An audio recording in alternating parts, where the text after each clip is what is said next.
Hello chess friends and welcome to Nxa4 Chess channel and welcome back to the FIDE World Rapid Chess Championship in 2022. So we're now in the round 9 of the super event and this is now the last round of the second day, and we're starting now this round with a beautiful game between Giga Quparadze from Georgia versus Magnus Carlsen. And Giga Quparadze, I think, was so far a dark horse in the tournament. He was, I think, so far a huge surprise, but I think these are his limits because Magnus has now simply to win this game if he wants to stay in the competition, because his rivals are playing also great chess.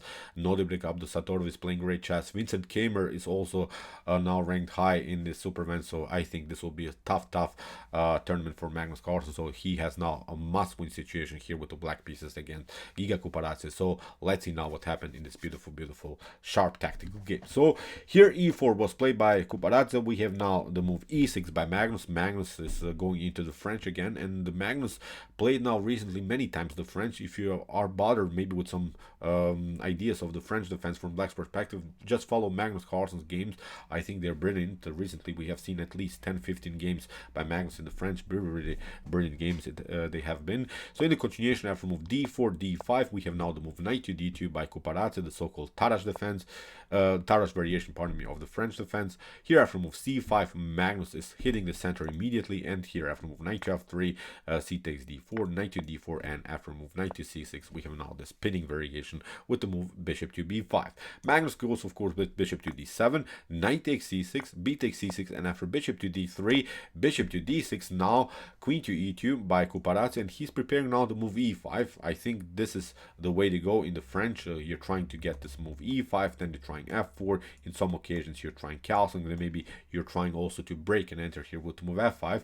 These are I think the normal ideas of this opening. But now after move knight to e7 that Magnus played, Quparadze goes into a weird line, strange line, a move that I've never seen before. At least I'm not seeing games in the database. b3 is of course a preparation to play bishop to b2 and maybe e5. It seems logical, but Magnus is saying you had your chance with the move e5 now, and you should have played it. Now after move b3, you don't hand it anymore your chance, because now I have a great control of the e5 score. So it was simply time for white to make that happen. So he unfortunately didn't make that, and now Magnus is taking over here on the e5 square. Now Quparadze is sensing his problems. He's saying, okay, I will prepare maybe this idea with f4 e5. Look at this, also the f4 square was weak, and now Magnus plays a beautiful move knight to e5, and believe me or not, here Magnus is already taking over. We are now in move 11, and here black is slightly better. Well, with the black pieces in the French, black has a much better position. Really beautiful opening preparation here by Magnus. With the move g3, he provoked some light square weaknesses, and he's hitting now the light square bishop. So in my opinion, already a bad game here for white. Here bishop to b2, Magnus of course grabs now the bishop. We have now queen to d3, and after kingside castling, you can be the judge of this position. In my opinion, Quparadze made tiny little inaccurate moves from this point on. It's simply a one-way ticket. So we have now the move c4 by Quparadze. Okay, he's hitting the center. You cannot take, of course, because the bishop is a little bit loose on the board. But now Magnus goes with a beautiful move, bishop to c8, kingside castling, and now maybe the first inaccuracy by Magnus, bishop to b7. I like more this idea, bishop to a6, lining up the bishop where already many pieces of whites are, of course, on this long diagonal. In the continuation, after kingside castling, Magnus goes now bishop to b7, and this move allows here Quparadze to go with this beautiful tactic with the move c5. And actually, from this point on, white is even equalized in the game, because you cannot take bishop to c5, you get this one, bishop to g7, king to g7, and after queen to c3, you get a double attack against the bishop and the king. And here finally white should be slightly better. So that's why for move c5, Magnus realizes his problems. Now he plays bishop to e7, rook to c1, and here after d takes e4, we have now this tactical sequence: queen takes d8, rook takes d8, knight to e4, rook to d5. Of course, Magnus is now controlling the center with this beautiful powerful outpost of the rook with the support of both of these pawns. In the continuation, rook to d1 by Quparadze, he has now to compete on the d file, or rook to d8. Now after rook to d5, here, as I said, here in my opinion, black is really better, because here Magnus again takes out with the rook. You can also take, I think, with the pawn getting maybe this bishop into the game. You can do whatever you like. It's a powerful position here for black for sure. So Magnus goes for this line, rook to d5. We have rook to c4. Although maybe slightly better here is king to f1. you have to get your pieces into the game, because this bishop is coming into the game, and now after king to e1 you can get at least somehow out of this light square mess that you created in the first place in the beginning of the game. So after move rook to c4, Magnus is saying, okay, I will kick away your knight here. We have knight to d6, and after bishop to a6 that Magnus played, now here Quparadze retreated. But there is also a powerful line that Magnus after knight to d6 could have played. He should have maybe gone into this line, bishop to d6, because after c takes d6, look at what happens. Rook to d1, you're playing a check, you have to now step back here to g2, and now with the move c5 you're opening diagonal. You have to now cover with the move f3, but now with rook to d2 you can grab the bishop. Okay, here Quparadze could have gone maybe with this idea, rook to d4, but now we're stepping back.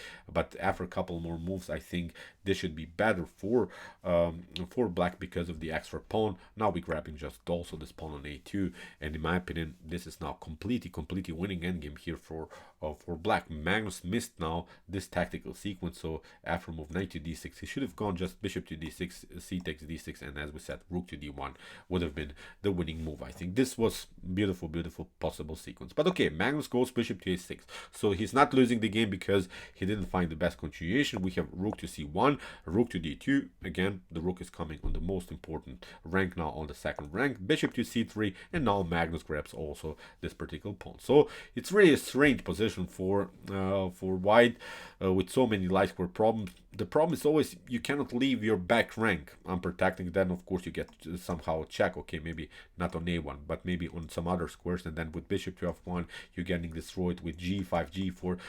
So many dirty ideas are coming to my mind when you think about this position harder. So it's really, in my opinion, here really a bad game for white. So rook to e1, hitting the pawn on e6. We have now bishop to e2, f4, a5. We have now knight to b7. Here again, a slightly rushed move by Quparadze. The only way maybe to somehow get out of this mess is to play h4. h4 is very important because this pawn is not anymore on the second rank, and you see now why this was so important, because okay, you're playing now knight to b7, you're hitting this pawn on a5, but this pawn is not important because Magnus plays aggressive with the move g5, a rook to a1, now rook to c1 hitting the bishop, bishop to d4, g takes f4, g takes f4, and now, as we said, this bishop is coming in a beautiful way into the game. A rook to g2 is now a serious threat. Knight to a5, okay, Magnus is saying, you can grab this pawn, but now I will hit you. Now comes the problem. If you play, of course, king to h1 or something, then with rook to g4, you're getting checkmate. So that's why you have to step back from the defense of the pawn on h2. Rook takes h2, and you see now you have lost simply too much material. Here, black is up a pawn, has now the bishop pair, and the most important thing here to notice that we have now passer on the h5. Really a bad game here for white. So b4 was played by Quparadze, trying to fix everything here in the center. Bishop to d5, so Magnus is now regrouping again with his pieces. Rook to a3, rook to h1, king to e2, now a rook to b1, getting with the rook behind the pawn. Never allow this kind of stuff with the move b5 and similar ideas. Rook to g3, king to f8, bishop to c3, and now Magnus plays a beautiful move, e5. Here in the continuation we have f takes e5. If you play here with the move bishop to e5, then you get rook to b4. That was Magnus Carlsen's idea. He is trying to deflect the defender, so that's why here after move f takes e5, Magnus creates a new passer. Really beautiful ideas here by Magnus. f4, a rook to g4, f3, king to f2, and now of course Magnus hits the bishop has to retreat, and again a new check. So see how Magnus created really beautiful mobility with his pawns. And notice also that this bishop on d5 is holding the knight.